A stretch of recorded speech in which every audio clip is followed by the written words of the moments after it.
प्रिय विद्यार्थीगण, आज हम पढ़ेंगे अध्याय 11 योग में आहार। प्रिय बच्चों, योगाभ्यासी का एक निश्चित आहार होता है। योग में बहुत जरूरी है कि हम क्या खाएं और क्या ना खाएं।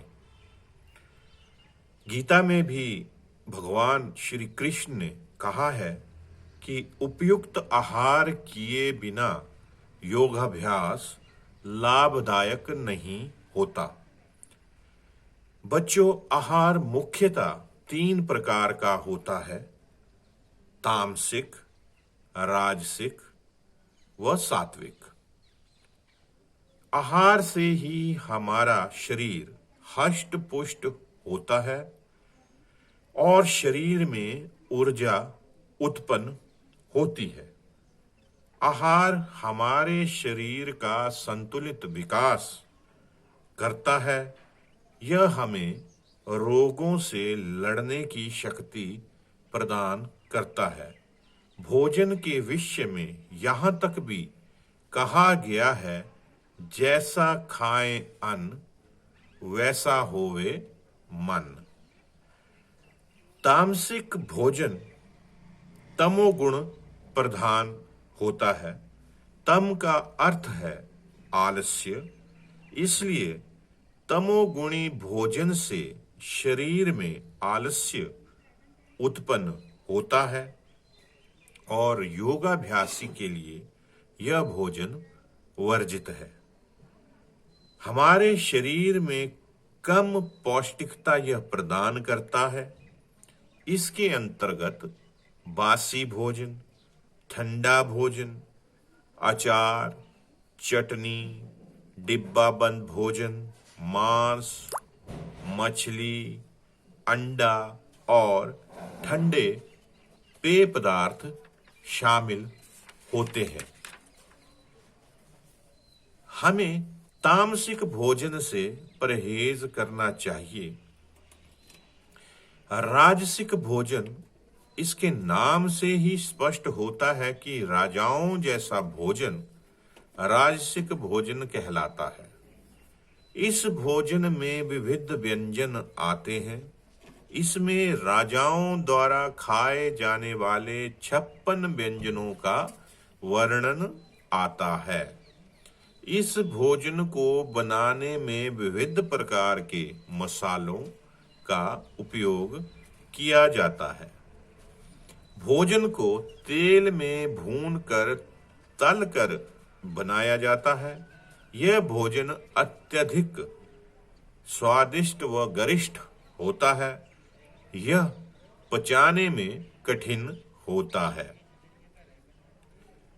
योगाभ्यास करने वाले के लिए तामसिक भोजन की तरह राजसिक भोजन भी अच्छा नहीं माना गया है, क्योंकि यह शरीर में भारीपन लाता है तथा पाचन संस्थान पर अनावश्यक बोझ पड़ता है, जिसके कारण यकृत यानी कि लीवर खराबी होने का भय बना रहता है। इसलिए हमें सात्विक भोजन लेना चाहिए। सात्विक भोजन हमारे शरीर के लिए सबसे उत्तम माना जाता है। इस भोजन को करने से हमारी सोच सकारात्मक बनती है तथा विचार शुद्ध व परहित सोचने वाले बनते हैं। हम सेवा, साधना तथा संपर्ण में अपना जीवन यापन करते हैं। सात्विक भोजन में अंतर्गत मौसमी फल, हरी सब्जियां व तरकारियां आती हैं। मौसमी होने के कारण यह पौष्टिक भी होती हैं तथा सस्ती भी। इसके अतिरिक्त दूध, दही, घी, पनीर, मट्ठा इत्यादि आते हैं, जिसे हम छाछ कहते हैं। सब्जियों का सूप भी सात्विक भोजन के अंतर्गत आता है। फलों का रस, हरी पत्तेदार सब्जियां और दलिया भी इसी भोजन के अंतर्गत आते हैं। इसके अतिरिक्त सभी प्रकार की दालें व अनाज इसमें शामिल है। भोजन को हमें जितना हो सके प्राकृतिक रूप में बनाना चाहिए। भोजन को अत्यधिक तलना तथा भूनना नहीं चाहिए, क्योंकि भोजन में विद्यमान तत्व नष्ट हो जाते हैं। इसलिए भोजन को उचित विधि से बनाया जाना चाहिए। दलिया बनाने के लिए हमें गेहूं, मूंग, सोयाबीन, काला चना बराबर मात्रा में पीसकर हल्का सा देसी घी का छौंका लगाकर बनाया जाता है। यह दलिया अत्यधिक पौष्टिक होता है। यह हमारी स्मरण शक्ति को बढ़ाता है तथा शरीर के सभी संस्थाओं को प्रभावित करता है, विशेषतया पाचन संस्थान को सशक्त करता है। अब हम बच्चों जानेंगे प्राणायाम के बारे में। व्यक्ति का जीवन श्वास लेने से शुरू होता है और अंतिम श्वास लेने पर खत्म हो जाता है। भोजन के बिना व्यक्ति कई दिनों तक जीवित रह सकता है, लेकिन श्वास के बिना व्यक्ति अधिक समय तक जीवित नहीं रहता। सांस जीवन ऊर्जा का मुख्य स्रोत है। हम अपनी श्वास पर अधिक ध्यान नहीं देते और फेफड़ों का केवल मात्र 30% श्वास में उपयोग लाते हैं।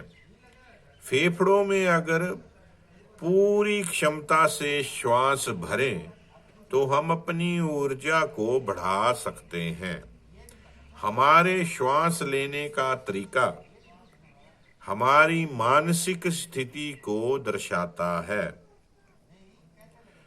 फेफड़ों में अगर हम सही श्वास लें तो हमारी मानसिक स्थिति भी सुधरती है। उदाहरण के लिए, जब हम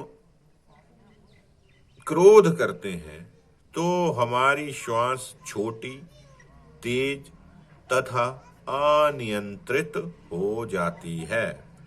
जब हम शांत होते हैं तो हमारी सांस शांत, गहरी तथा लंबी हो जाती है। श्वास के द्वारा हम अपने विचारों और मन को नियंत्रित कर सकते हैं।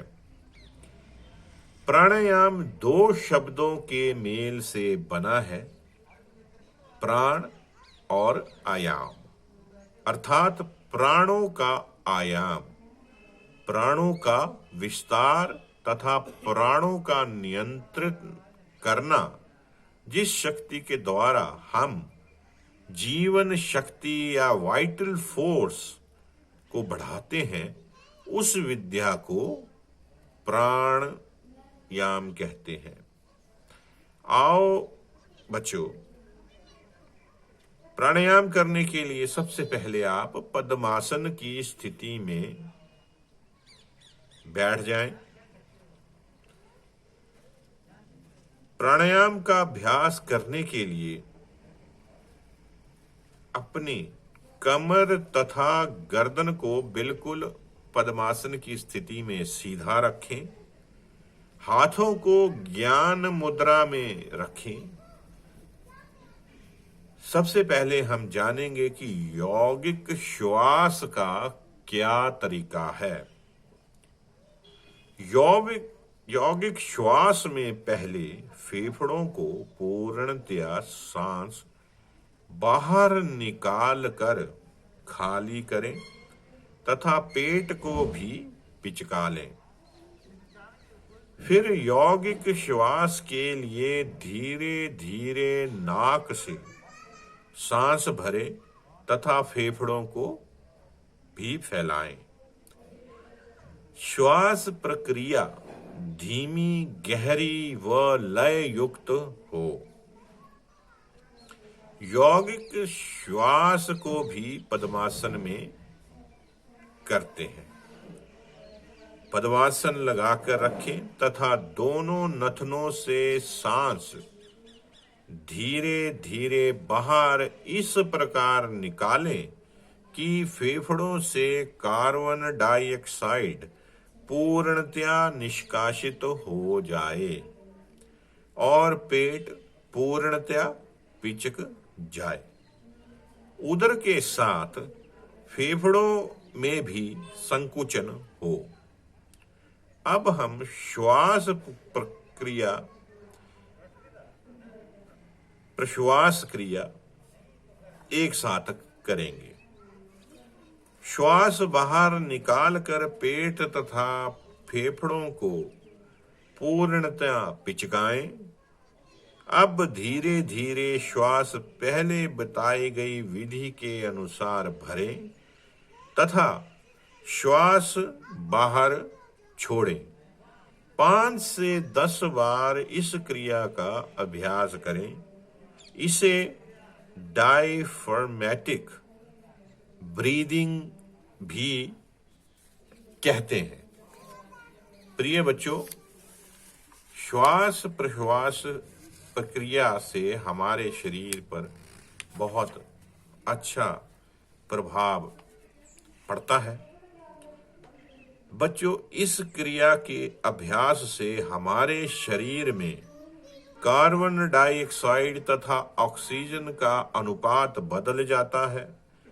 शायद आपको मालूम होगा कि हमारी पाचन संस्थाएं तथा श्वास संस्थाओं के मध्य डायफ्राम यानी कि मध्य पटल है, जो कि सामान्यतः श्वास विशेषकर फेफड़ों से सटा रहता है। श्वसन के साथ सटा होने के कारण दूषित वायु कार्बन डाइऑक्साइड व नाइट्रोजन आसानी से बाहर नहीं निकलती। जब श्वास गहरा यानी उदर तक लिया जाता है तो डायफ्राम श्वसन संस्थान से हट जाता है तथा दूषित वायु खाली स्थान पर आ जाती है और जब सांस बाहर छोड़ते हैं तो उदर पिचक जाता है तथा साथ ही डायफ्राम मध्य पटल श्वसन संस्थान से चिपक जाता है और दूषित वायु बाहर निकल जाती है।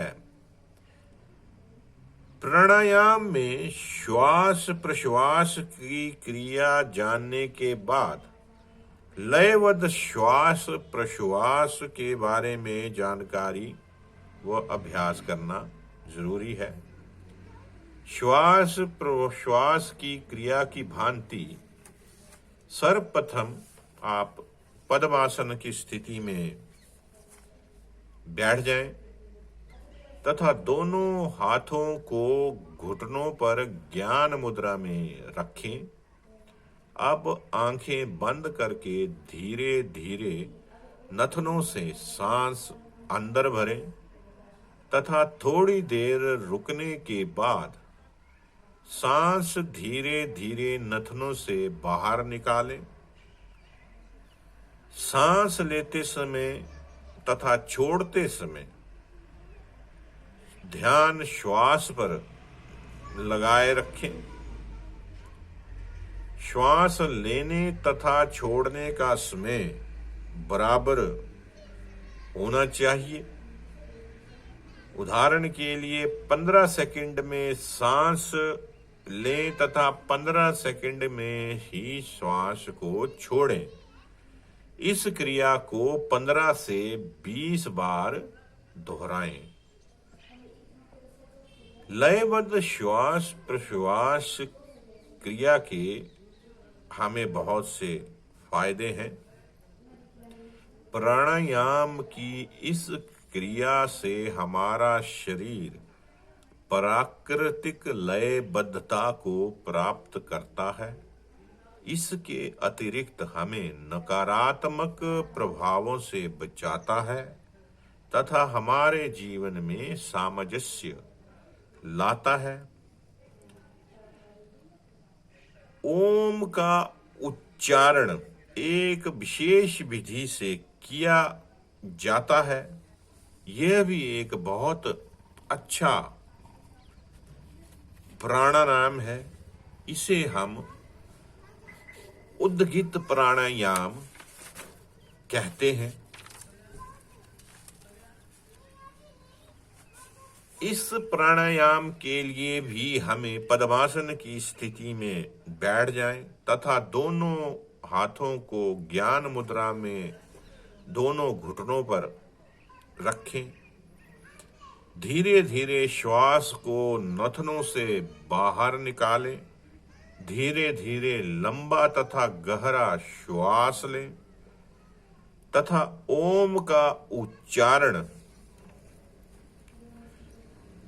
अ, उ तथा म से करें। अ तथा उ का उच्चारण करते समय श्वास मुंह से तथा म का उच्चारण करते समय नाक से श्वास बाहर छोड़ें। इस प्राणायाम का अभ्यास 5 से 7 बार करें। इस प्राणायाम को करने से हमारे शरीर और मन पर बहुत अच्छा प्रभाव पड़ता है।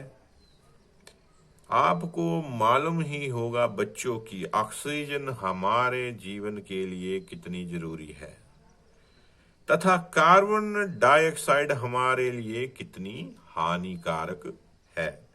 जब हम प्राणायाम करते हैं तो ऑक्सीजन भरपूर मात्रा में फेफड़ों में जाती है तथा कार्बन डाइऑक्साइड पूरी तरह बाहर निकलती है।